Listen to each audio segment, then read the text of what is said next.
Tu garderas le sabbat. On n'est pas sous le sabbat aujourd'hui, mais est-ce qu'on donne une journée à Dieu en priorité le dimanche, à l'église, à la parole de Dieu, à la louange, avant de se la donner à nous-mêmes pour faire nos petites choses à la maison? On est trop fatigué de se réveiller assez tôt pour le Seigneur à l'église, mais on peut se réveiller assez tôt pour aller à job.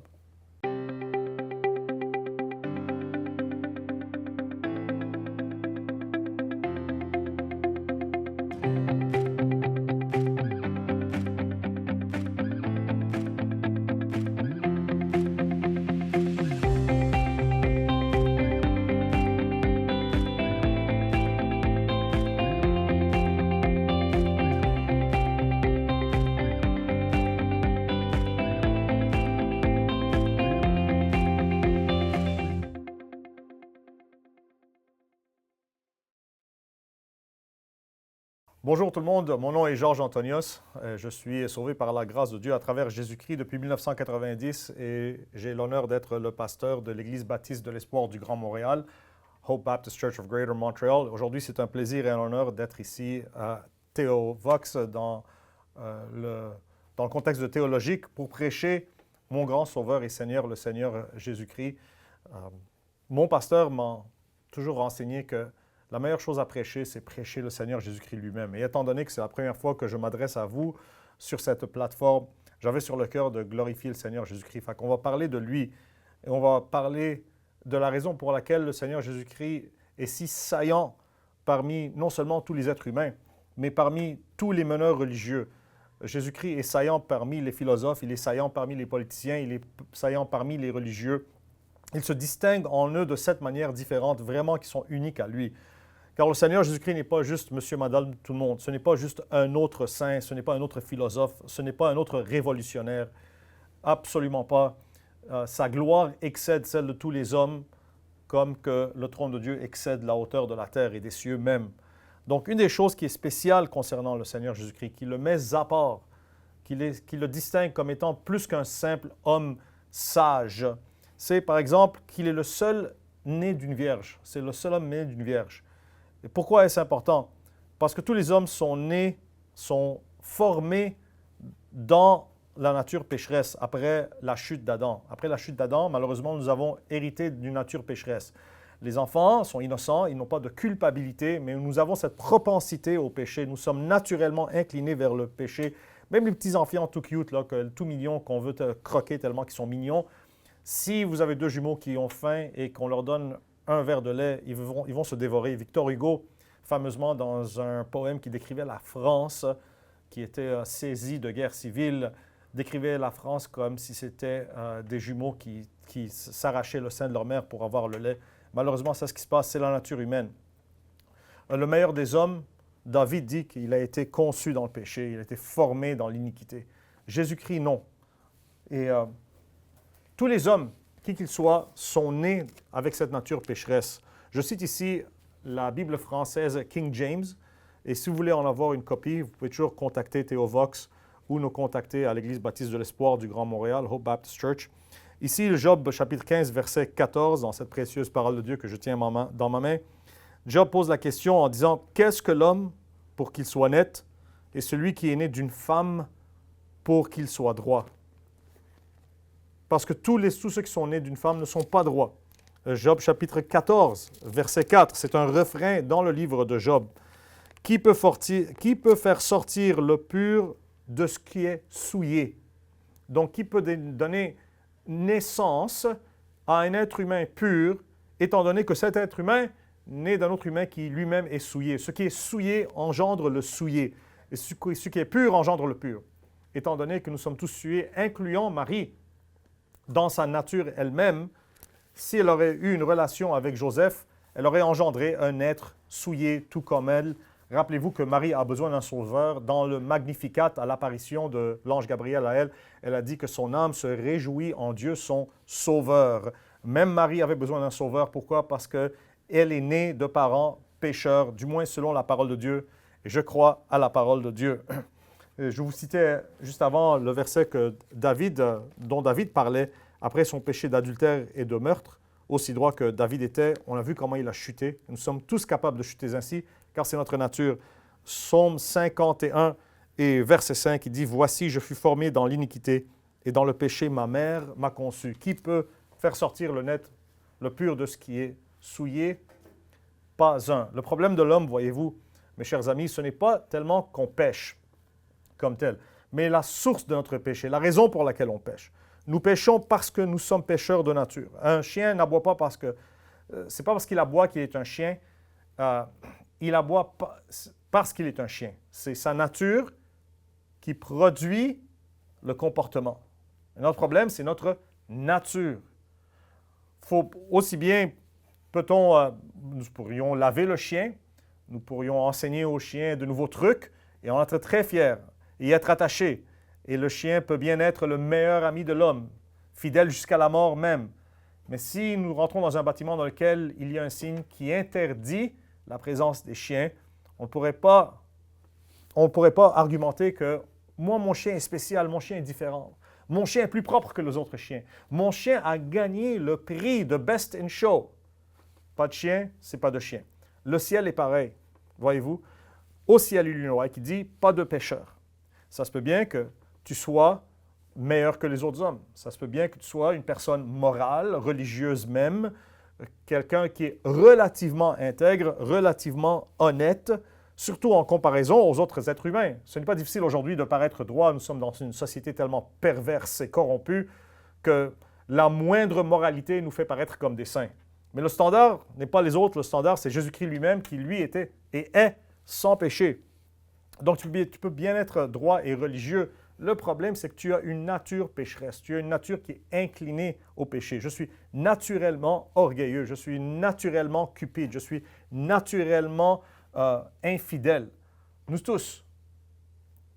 Le problème, c'est notre nature. C'est pour ça qu'aucune œuvre ne peut transformer ta nature. Ça ne peut pas changer ta nature. Ce qu'il nous faut vraiment, c'est une nouvelle nature. D'où vient cette nouvelle nature? Ce n'est pas nos parents qui peuvent nous la communiquer. C'est pour ça que vous voyez souvent dans la Bible, c'est vraiment fascinant à examiner, même dans l'Ancien Testament, c'est souvent la seconde naissance qui est acceptée de Dieu et la première qui est rejetée. À titre d'exemple, Ishmaël est le premier-né d'Abraham, mais il est rejeté. C'est Isaac avec qui Dieu fait alliance.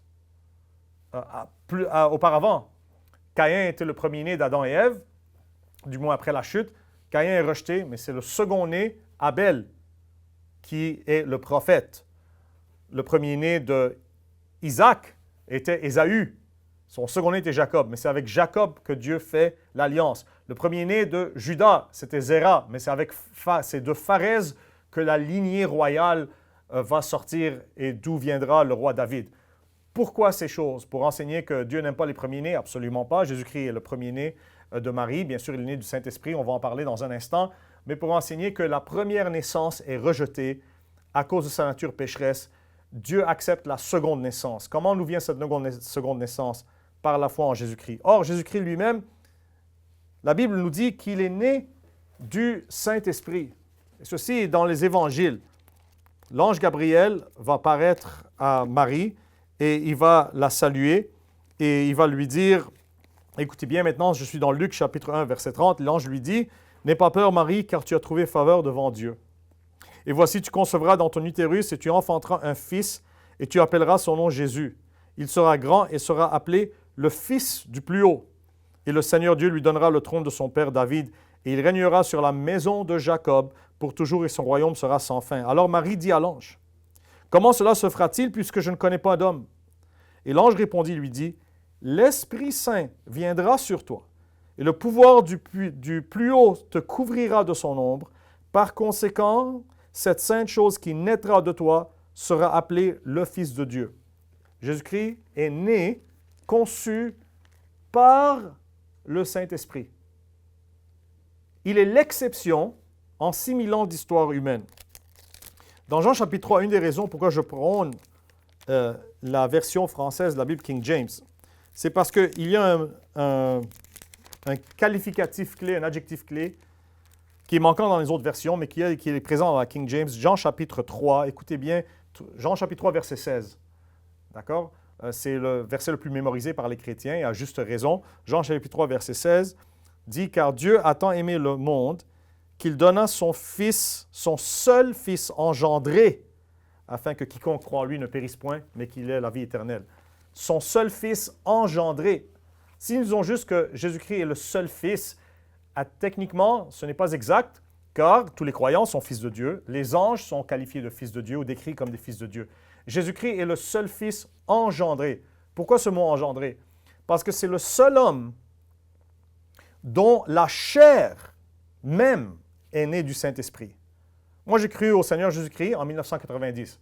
Ma chair est née en 1990 de parents pécheurs, mais pas mon esprit. Mon esprit est né de Dieu en 1990. J'ai un esprit qui est né de Dieu, mais je n'ai pas une chair qui est née de Dieu. Aurais-je eu une chair née de Dieu, je serais sans péché. Voyez-vous? J'aurais une nature tout entière qui aime le bien. Mais ce n'est pas le cas. Jésus-Christ, par contre, non seulement est-ce que son esprit est né de Dieu, mais son corps même est né de Dieu. Donc, son corps n'est pas souillé. Et Jésus-Christ est la réponse, ou vraiment le Saint-Esprit est la réponse de Job, qui peut faire sortir de quoi de pur de ce qui est souillé. Qu'est-ce que l'homme qui est né d'une femme pour qu'il soit pur? Job pose la question. La réponse est qu'il y a un qui puisse le faire, ce n'est pas l'homme, c'est Dieu. Dieu a pu sortir ce qui est pur, Jésus-Christ, de ce qui est souillé, Marie. Comment? Non pas par une relation avec Joseph, qui aurait engendré un être pécheur comme eux et déchu comme eux, mais par le Saint-Esprit. C'est la raison pour laquelle c'était impossible au corps de Jésus-Christ qu'il ne corrompe. Et cela est mentionné dans Psaume 16 que Pierre reprend en citant dans Actes chapitre 2. Il dit que le corps de Christ n'a pas vu la corruption. Tu ne permettras pas à ton sein de voir corruption. Le corps de Jésus-Christ est incorruptible. Si Jésus-Christ aurait choisi de ne pas ressusciter, aujourd'hui, 2000 ans plus tard, son corps serait encore dans son tombeau, il ne puerait pas, il ne serait pas mangé de verre, il serait incorruptible. Il est incorruptible. Non pas comme le morceau de pain que le prêtre vous donne et qui prétend être, par la doctrine de la transsubstantiation, le corps même de Jésus-Christ. Vous voulez tester cette doctrine, c'est très facile et la Bible nous commande de tester les esprits. Prenez ce morceau de pain qui a été béni par un prêtre, mettez-le dans votre cuisine et revenez-y dans, je ne sais pas, 7 mois. Et voyez l'état de ce morceau de pain. Je vous promets que les hamburgers de McDonald's dureront plus longtemps que ce morceau de pain. Ce morceau de pain corrompt. Preuve qu'il n'est pas le corps de Dieu. Le corps de Dieu ne peut pas être corrompu parce que la corruption, c'est une conséquence du péché. Or, le corps de Jésus-Christ est sans péché, donc il ne peut pas être corrompu. Voyez-vous, c'est le seul homme qui est né comme ça. Mohamed est né de parents pécheurs. Il a hérité d'une nature pécheresse. N'importe qui. David est né de parents pécheurs. Il avait une nature pécheresse. Marie aussi. Les papes sont nés de parents pécheurs, donc ils ont une nature pécheresse. Les pasteurs sont nés de parents pécheurs, donc ils ont une nature pécheresse.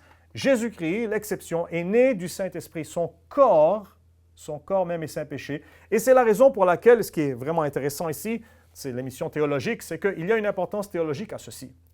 Et l'importance théologique est la suivante, c'est que les sacrifices qui étaient offerts en Dieu dans l'Ancien Testament devaient être non souillés, sans péché, sans défaut, absolument en tout point pur, sinon le sacrifice était rejeté. Donc, si le corps de Jésus-Christ avait le principe du péché dans sa chair, il n'aurait pas été accepté comme sacrifice sur la croix. Voyez-vous la raison pour laquelle il fallait que le corps de Jésus-Christ soit pur? Je ne parle pas juste de son âme et son esprit, mais bien physiquement de son corps. Son ADN est né du Saint-Esprit de Dieu. En passant, c'est la promesse que nous avons en Jésus-Christ, c'est que le jour de la résurrection, le jour de l'adoption, c'est bien notre résurrection, c'est l'adoption. Quand la Bible parle de l'adoption est future. Nous avons reçu maintenant l'esprit de l'adoption en guise de la future adoption physique. Notre corps sera physiquement adopté à la résurrection. Vous aussi, vous aurez un corps physique né de Dieu qui ne peut plus pécher. Et votre salut sera ainsi complet en tout point, corps, âme et esprit. Voyez-vous? Donc, la raison pour laquelle Jésus-Christ devait être sans péché dans son corps, non seulement dans son comportement, c'est pour que son corps soit acceptablement brisé sur l'autel de la croix, afin que Dieu le Père accepte ce sacrifice expiateur pour nous pardonner nos péchés. Alléluia, amen. Voyez comment la Bible, même si tu n'y crois pas, force est d'admettre qu'il y a une consistance théologique dans les doctrines qui sont enseignées par le Nouveau Testament. Fait que ça, c'est un côté unique du Seigneur Jésus-Christ, un autre côté unique bien sûr, qui en dérive, c'est que c'est le seul qui n'est jamais péché. Et nous avons tous péché, parce que nous avons tous une nature pécheresse. Donc, c'est la conséquence. Romains chapitre 3, je lis ici des versets 9 à 12. Romains chapitre 3, versets 9 à 12. Quoi alors, sommes-nous meilleurs qu'eux? Non, en aucun cas, car nous avons précédemment prouvé que juifs et gentils, donc juifs et non-juifs, sont tous sous le péché. Comme il est écrit, il n'y en a aucun de droit, non pas un seul. Ça, c'est selon le standard de Dieu. Il n'y a aucun qui comprenne, il n'y en a aucun qui recherche Dieu. Ils sont tous sortis du chemin. Ils sont tous ensemble devenus improductifs. Il n'y en a aucun qui fasse bien, non pas un seul. Leur gorge est un sépulcre ouvert, etc. Là, quand la Bible dit qu'il n'y a personne qui fasse le bien, Paul n'est pas en train de dire qu'il n'y a personne qui fasse aucun acte moral de bon. C'est sûr qu'il y a beaucoup de gens perdus, sauvés et perdus, qui font des actes moraux qui sont bien, mais aucun qui le fait assez pour plaire à Dieu. Personne ne cherche Dieu assez pour plaire à Dieu. Personne n'est droit assez pour plaire à Dieu. C'est ça qu'il est en train d'enseigner. Personne. Personne. Ni le pasteur, ni pape, ni philosophe, ni politicien, ni religieux, ni rechercheur, ni docteur, ni travailleur, ni quelqu'un qui a fondé une œuvre humanitaire ou une organisation à but non lucratif. Toutes ces choses sont bonnes de les faire. Mais ça n'empêche que nous restons pécheurs. Le plus grand des hommes ne reste qu'un homme à son plus grand moment. Car tous ont péché, la Bible dit, Romains 3, 23, et sont venus à court de la gloire de Dieu. Vous savez, c'est quoi le péché? Nous, on pense que le problème de l'homme, on est tellement mélangé dans le péché. Nous y sommes si habitués que la Bible décrit l'homme comme étant un être qui boit l'iniquité comme l'eau. On ne la sent plus. Nous sommes comme la truie dans la boue, nous ne la sentons plus. Nous n'avons plus de conscience quasiment, surtout dans notre société aujourd'hui. Mais la moindre des choses peut être un péché. Un manque de remerciement est un péché. Un manque de foi est un péché. Des fois, un manque d'espoir peut être un péché. Une pensée sotte, pas nécessairement maléfique, mais la Bible dit que la pensée de sottise, une pensée insensée est un péché. Voyez-vous, je respire le péché, je le bois comme de l'eau. C'est ma nature. On ne le sent pas parce que vous êtes déjà rentré dans une chambre, et vous pensez que l'air est propre et c'est une belle chambre, et tout d'un coup, vu d'un certain angle, les rayons du soleil qui entrent dans la chambre par la fenêtre heurtent des poussières qui flottent dans l'air. Tout d'un coup, les rayons du soleil sont visibles, mais aussi toute la poussière qui flotte dans la chambre. Et là, on réalise que nous sommes en train de respirer toute cette poussière. L'homme est ainsi. On ne voit pas comment nous sommes pécheurs. C'est pour ça que vous avez besoin d'écouter des prêches comme ça, parce que la parole de Dieu expose le péché dans mon cœur. Et pour mon bien, ce n'est pas pour me juger, ce n'est pas pour me détruire, c'est pour m'amener à la confession, à la repentance, c'est pour m'amener au pied de Jésus-Christ pour que lui, il puisse m'expier, c'est pour que lui, il puisse me sauver, me pardonner et me laver. Il est la réponse. Ils ont tous péché. Tous, sans exception. J'hésite à nommer les grands héros de ce monde duquel les gens pensent qu'ils sont de grands héros, des hommes moraux et vaillants, parce que la plupart des gens que les médias ont élevés comme étant des exemples moraux étaient en vraie vie dégueulasses. Vraiment, c'est le cas de le dire. C'est le cas de le dire. Mais tu peux prendre dans ta tête la personne la plus droite que tu connaisses, c'est quelqu'un qui pêche. Tout ce que tu as à faire, c'est passe à travers les 10 commandements. Tu n'auras aucun autre Dieu que moi. Comparé à ça, oui, peut-être que je ne me prosterne pas au Dieu du bouddhisme, mais je mets la télévision ou Facebook avant Dieu, je mets l'argent avant Dieu, je me mets moi-même avant Dieu.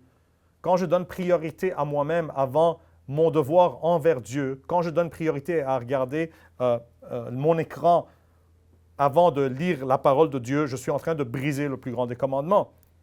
Le second commandement, c'est tu ne te tailleras pas d'image. Tu ne te prosterneras pas devant ces images. On dit, mais moi, je n'adore pas les images. Peut-être pas, mais nous nous prosternons devant les images de soi-même et devant les images qui passent à l'écran. Nous les adorons comme si c'était des dieux. Il y a des idoles qu'on érige dans notre cœur. Tu ne prendras pas le nom du Seigneur, ton Dieu, en vain, car le Seigneur ne le tiendra pas innocent qui prend son nom en vain. Savez-vous où est-ce qu'on vit ici? Je ne sais pas si vous nous écoutez en France, mais ici au Québec, le nom de Jésus-Christ est la façon la plus populaire et commune d'injurer, on dit de sacrer, mais ce n'est pas vraiment le mot. On dit son nom comme si c'était un sac, comme si c'était quelque chose de sale. À chaque fois qu'on fait cela, on pêche contre le nom de Dieu. C'est le 3e commandement sur 613 tellement que Dieu y tient. Nous sommes tous pécheurs. Tu garderas le sabbat. On n'est pas sous le sabbat aujourd'hui, mais est-ce qu'on donne une journée à Dieu en priorité le dimanche, à l'église, à la parole de Dieu, à la louange, avant de se la donner à nous-mêmes pour faire nos petites choses à la maison? On est trop fatigué de se réveiller assez tôt pour le Seigneur à l'église, mais on peut se réveiller assez tôt pour aller à job. Voyez-vous, honore ton père et ta mère. La Bible dit que celui qui va parler de ses parents légèrement est maudit. Qui les prend à la légère. Ah, c'est juste papa. C'est juste maman qui dit ça. Quand tu les prends à la légère, le livre de Lévitique dit que tu es maudit. Vous avez la source. Honorer ses parents, c'est la source de la moralité dans une société. C'est là que ça commence, à la maison. Tout le monde est bon sur « tu ne tueras point ». Là, tout le monde se sent « moi, je suis bien ». Mais si tu veux te comparer au meurtrier, c'est pas haut comme standard de moralité. C'est pas bien haut, ça. Mais le Seigneur Jésus-Christ vient, la Bible dit que « j'ai vu une fin de toute perfection, mais ton commandement est excessivement large ». Il élargit le commandement pour dire que ces lois n'étaient pas juste pour gouverner le comportement. Oui, ça, c'était l'Ancien Testament, ça gouvernait le comportement, mais en vérité, je voulais le cœur. Si tu haïs ton frère dans ton cœur sans cause, tu es coupable de meurtre. Tu ne voleras point. J'ai jamais volé de banque, moi. Non, mais si ton employeur te paye pour travailler de 9 à 5 et tu quittes à 4 heures et tu t'es fait payer de 9 à 5, tu as volé. Si tu as menti au gouvernement sur tes taxes, tu as volé. Ouais, mais ils me volent. Ça, c'est leur problème. Moi, je n'ai pas à justifier mon péché. Justement, justifier mon péché par le péché d'un autre est un péché, voyez-vous? On n'est pas capable de ne pas pécher. Nous sommes faibles. Tu ne commettras pas d'adultère. Même en regardant une femme, tu la désires dans ton cœur, tu la convoites, tu es coupable avec elle. N'ouvrons même pas le sujet de la pornographie, sans parler de ça. C'est un péché. On n'y pense plus rien. Coucher avec quelqu'un avant le mariage, ça reste un péché, les amis. La société a changé, Dieu n'a pas changé. La parole de Dieu n'a pas changé. Ce n'est pas pour juger, nous sommes tous pécheurs. Mais il faut bien comprendre quel est le standard de Dieu. Tu ne porteras pas de faux témoignages contre ton frère. Si souvent on raconte des mensonges, des balivernes, des exagérations, c'est un mensonge sur les autres. Tu ne convoiteras pas la maison de ton prochain, sa femme, ses serviteurs, sa voiture, son garage. Nous avons une société qui est bâtie sur la convoitise. Bâtie sur la convoitise. Regardez nos centres d'achat. Donc vous voyez, nous sommes tous pécheurs. Jésus-Christ est le seul qui a tenu tous ses commandements du premier jour qu'il était responsable envers Dieu, consciemment responsable envers Dieu, jusqu'au jour de sa mort. Pas un jour a-t-il eu une mauvaise pensée. Il a été tenté, mais il les a toutes résistées, à 100%. Le diable lui-même est venu le tenter dans son moment de faiblesse après 40 jours de jeûne, et comme un boxeur dont une main était attachée derrière lui, il a quand même knock-out en 3 rondes. Comment par la parole de Dieu? Il est écrit, il est écrit, il est écrit. Jésus-Christ vainc le diable dans le désert où Israël, le Fils de Dieu national, n'a pas pu vaincre pour que Jésus-Christ puisse justifier Israël et te justifier. C'est ça la bonne nouvelle. C'est le seul qui n'ait jamais péché. Il n'y a aucun autre homme qui est assez proche pour sauter, pour toucher le pied de Jésus-Christ.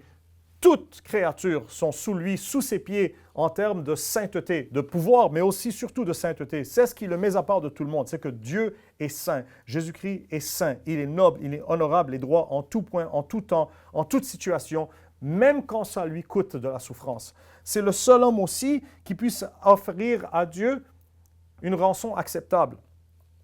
C'est le seul. La Bible dit dans Matthieu chapitre... je vais vous lire plutôt Psaume 49. Car Jésus-Christ nous dit qu'est-ce que ça profiterait à l'homme s'il gagnerait le monde entier mais qu'il perdrait son âme. C'est pour ça que je prêche aujourd'hui. Je veux glorifier le Seigneur Jésus-Christ et m'assurer que ton âme est sauvée par la foi en lui. Écoutez bien, je vous en prie, Psaume 49, versets 7, 8 et 9. La parole de Dieu dit « Aucun d'eux ne peut en aucune manière racheter son frère. » Donc, on parle des manières dont Jésus-Christ est unique. Comment est-il unique? Les hommes, généralement, tous, sans exception, plutôt je devrais dire aucun d'eux, ne peut en aucune manière racheter son frère, ni donner à Dieu une rançon pour lui. Car la rédemption de leur âme est précieuse et elle cesse pour toujours. Une fois mort, si tu n'es pas racheté, tu ne peux plus être racheté, rédempté.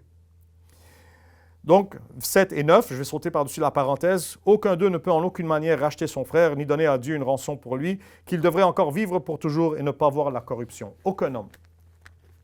Aucun homme. Pas Marie, pas le pape, pas Mohamed, pas Bouddha. Ils ne peuvent pas t'expier. Vous savez comment j'ai été sauvé en 1990? J'ai grandi en attendant des églises évangéliques, alliances, baptistes. J'avais un arrière-plan catholique, orthodoxe, dans un pays musulman. Donc, j'étais exposé à pas mal de choses, voyez-vous. Et j'allais à des églises évangéliques, j'entendais les prêches là-bas, j'entendais parler de Jésus-Christ, qu'il est mort pour mes péchés sur la croix, qu'il a ressuscité. Je remercie Dieu pour ces églises et ce qu'ils m'ont prêché. C'est vraiment toute une bénédiction. Mais j'avais quand même cet arrière-plan catholique avec les saints et avec Marie, et j'étais catholique au Moyen-Orient. Nous étions vraiment catholiques, pas comme les catholiques d'ici de nos jours. Et durant la guerre civile, on s'agenouillait et on priait souvent pour que le village d'Astérix priait pour que le ciel ne leur tombe pas sur la tête. Nous prions que les obus ne nous tombent pas sur la tête durant ces jours-là, dans les années 80, ça c'était l'année 90. Et j'avais menti à ma tante, quelques semaines auparavant, ça c'était vers décembre 90. J'avais menti à ma tante, je me sentais coupable. Et cette nuit-là, je me suis agenouillé durant l'autel familial quand les quatre nous prions. Et je m'en foutais des obus, je ne pense pas qu'il y avait des obus cette nuit, mais on priait quand même, manque d'électricité, etc. C'est la guerre, voyez-vous. J'étais plus concerné par le fait que j'avais menti que par la guerre. Et j'ai compris deux choses cette soirée, quand j'ai été sauvé. De un, c'est que j'ai compris ce que Jésus-Christ faisait sur la croix, qu'il mourait en substitution à ma place. Il payait pour mon mensonge, car les gages du péché, c'est la mort. Je méritais la mort pour ce mensonge. Jésus-Christ mourait pour ce mensonge. Ça, c'est de un. Mais vraiment, ce qui a été éclairci dans mon esprit par le Saint-Esprit. C'est comme si le Saint-Esprit de Dieu m'a posé la question, Georges, qui d'autre que Jésus-Christ mourrait pour toi sur la croix ce jour-là? Y avait-il un autre être humain sur la croix en train d'expier pour tes péchés que lui? Tout d'un coup, j'ai réalisé dans mon jeune esprit de 8 ans, Marie n'était pas sur la croix, donc elle ne pouvait pas expier pour mes péchés, ni intercéder pour mes péchés. Le pape n'était pas sur la croix. Les prêtres n'étaient pas sur la croix, le pasteur n'était pas sur la croix, mes parents n'étaient pas sur la croix. Il n'y avait qu'un seul homme ce jour-là sur la croix qui accomplissait l'œuvre de l'expiation, l'œuvre de la rédemption par son sang. Il n'y avait qu'un seul homme qui me rédemptait ce jour-là. Il n'y avait qu'un seul homme qui s'offrait comme une rançon pour mon âme. Et c'est le seul Fils engendré de Dieu, béni, le Seigneur Jésus-Christ, mon Sauveur et mon Seigneur. C'est la raison pour laquelle il est le seul qui puisse racheter l'homme et aucun autre.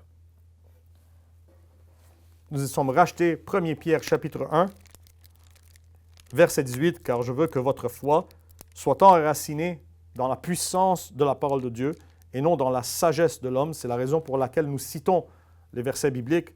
C'est la parole de Dieu, 1 Pierre chapitre 1, verset 18, qui dit « D'autant plus que vous savez que vous n'avez pas été rachetés de votre vain comportement reçu par tradition de vos pères, mais par des choses corruptibles comme l'argent et l'or. » Donc, vous n'avez pas été rachetés par des choses corruptibles comme l'argent et l'or, mais par le précieux sang de Christ, comme celui d'un agneau sans défaut et sans tache.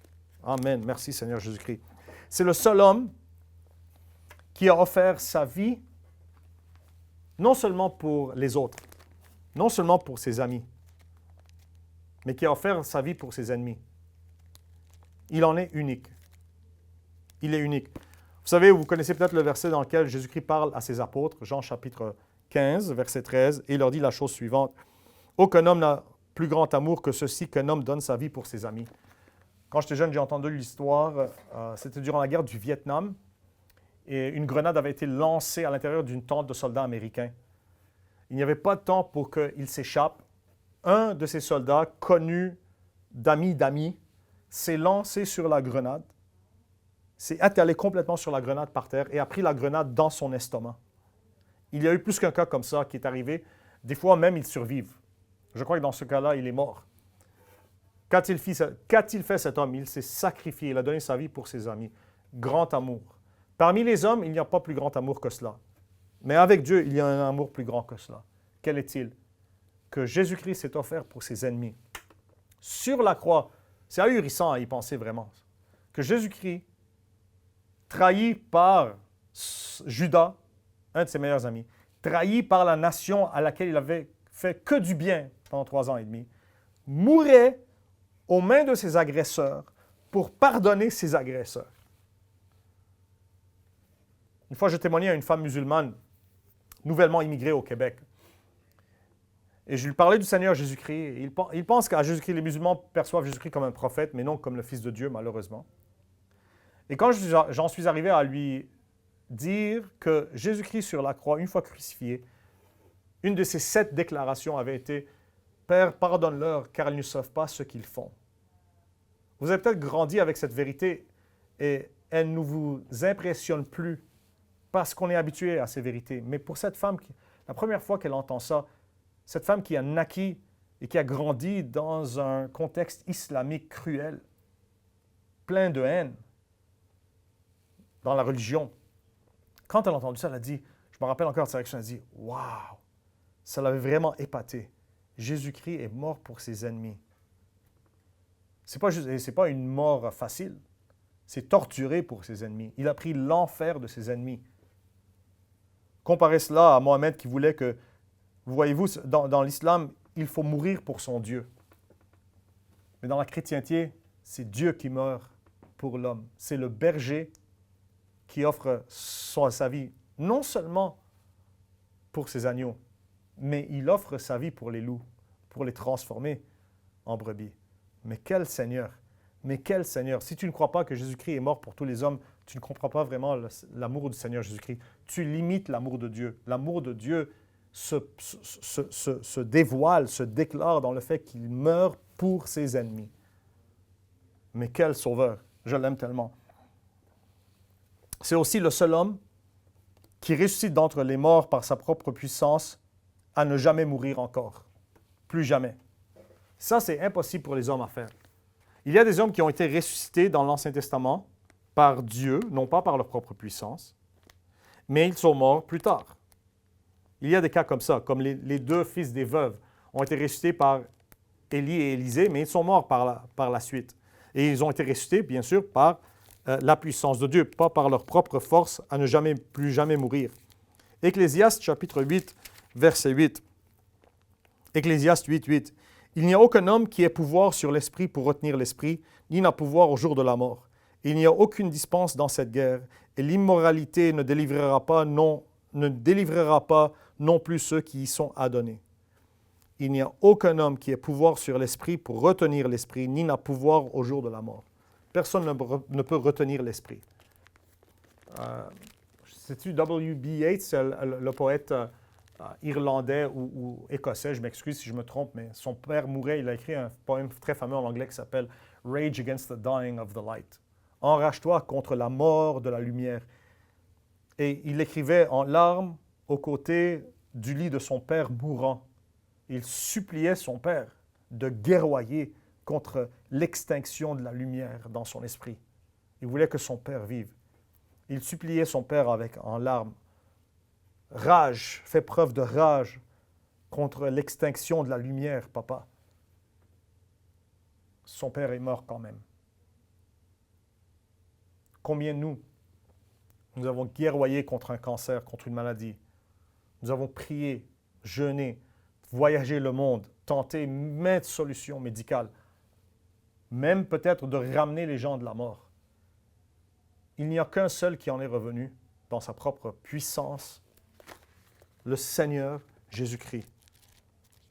Jean chapitre 10, c'est vraiment ça, c'est la base de la chrétienté.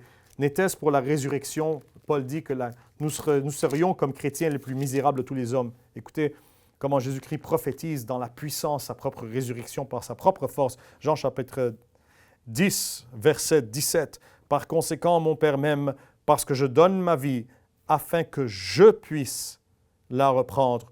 Aucun homme ne me l'ôte, mais je la donne de moi-même. J'ai le pouvoir de la donner et j'ai le pouvoir de la reprendre. Qui peut parler comme ça? Qui peut dire ça? Il a prouvé ce qu'il a dit.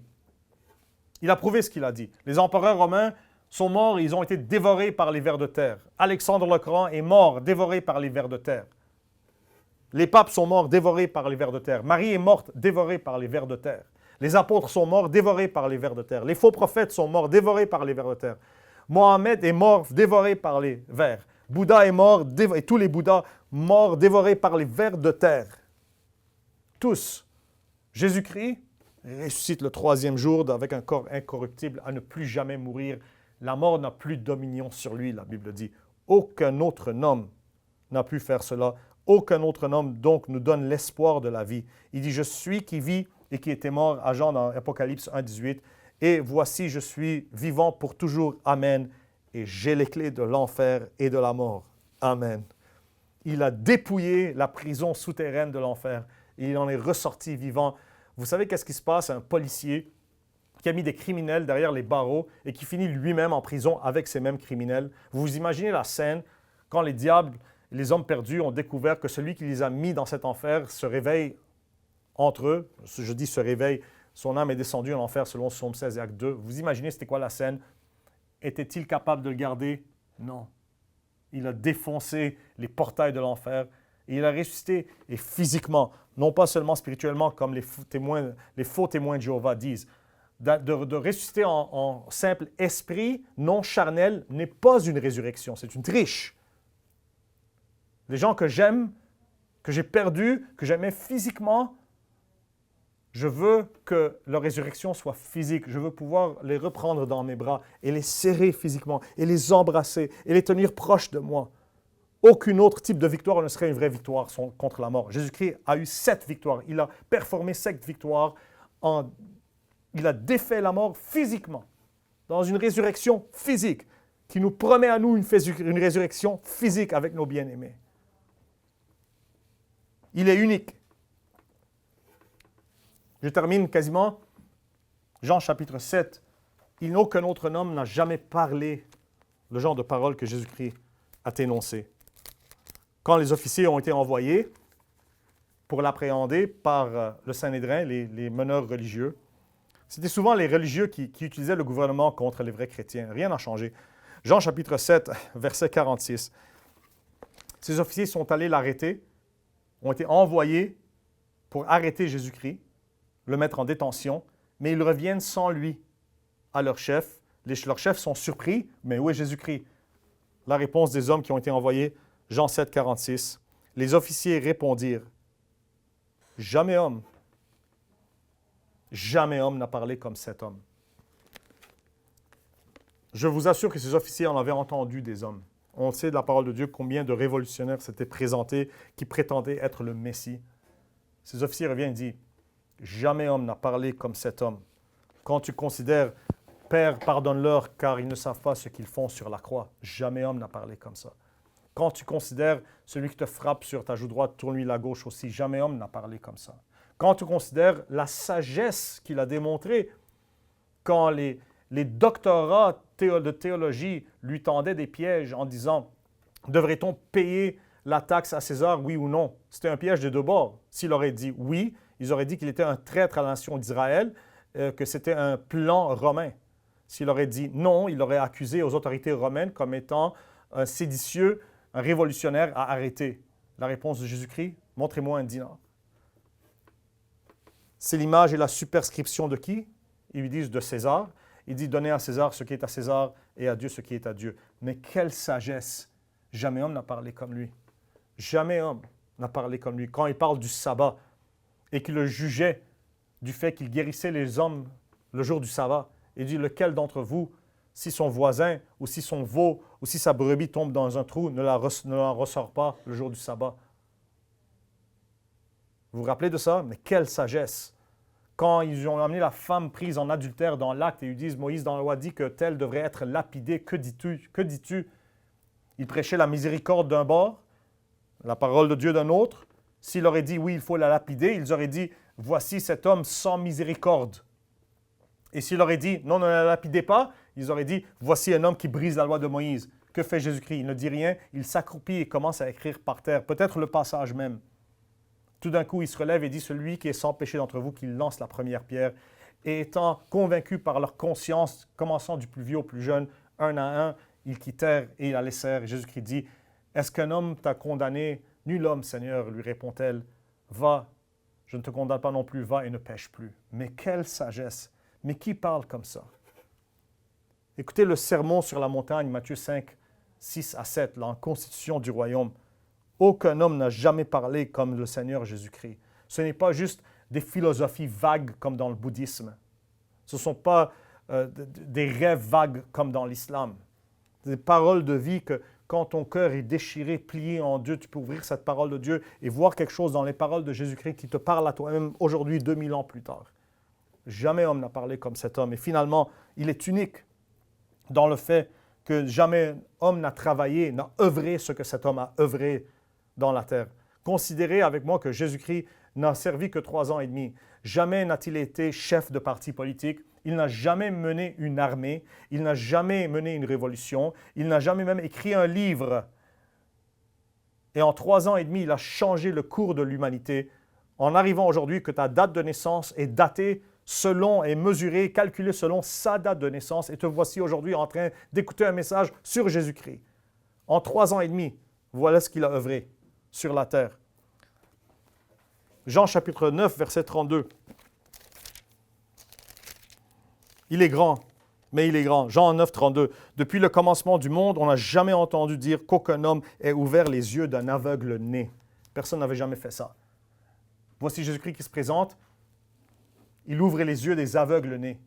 Il ressuscite les morts par sa propre puissance, à répétition, sans prière même, par simple parole. Il est plus grand que Élie et Élisée, par simple parole. Qui pouvait faire ça? Et il en parle lui-même. Jésus-Christ en parle lui-même dans Jean chapitre 15. Il dit que ces œuvres-là étaient témoignages du fait qu'il disait la vérité, qu'il est véritablement le Fils de Dieu. Jean 15, 24, il dit « Si je n'avais pas fait parmi eux les œuvres qu'aucun autre homme n'ait faites, ils n'auraient pas eu de péché. Mais maintenant, ils ont et vu et haï, et moi et mon Père. » Vous savez, toutes ces choses ont été faites pour que vous puissiez croire. Pour que vous puissiez croire. Donc, vous êtes maintenant responsable. Ayant entendu parler des choses qui font de Jésus-Christ un homme unique parmi tous les hommes de toute l'histoire confondue. Le seul homme né d'une vierge avec une nature sans péché. Le seul homme qui n'ait jamais péché. Le seul homme qui a pu offrir à Dieu une rançon acceptable pour l'expiation des péchés. Le seul homme qui a donné sa vie pour ses ennemis. On parle d'enfer ici. Le seul homme qui a pu ressusciter d'entre les morts physiquement par sa propre puissance à ne jamais mourir. Par après, le seul homme qui est parlé comme qu'il a parlé et le seul homme qui est œuvré comme qu'il a œuvré. Vous êtes aujourd'hui responsable ayant entendu parler de cela. Mettez-le au test. Prenez ces paroles et voyez, essayez-le. Jésus-Christ, es-tu capable de me pardonner? D'œuvrer en mon cœur le salut. Je t'ouvre mon cœur. Sauve-moi, pardonne-moi, justifie-moi par ta mort substitutrice et ta résurrection substitutrice. Donne-moi la vie éternelle. C'est ce que j'ai fait en décembre 1990. De tout ce que j'ai vu, de tout ce que j'ai entendu. Et plus je vis, et plus j'étudie, et plus le Seigneur Jésus-Christ me paraît unique. Ce n'est pas assez pour décrire toutes les manières de laquelle il est saillant parmi les hommes. La rose de Sharon, le pommier dans les bois.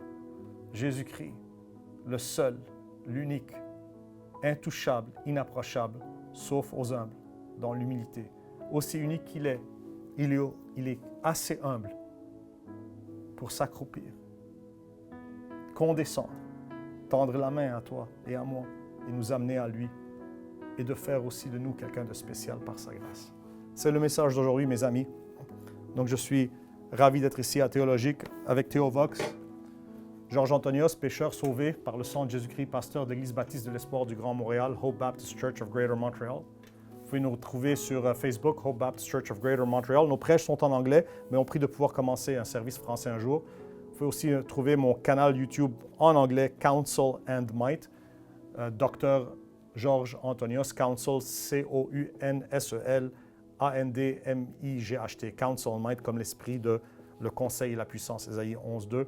Au plaisir de se reparler, de se revoir. Que Dieu vous bénisse et merci.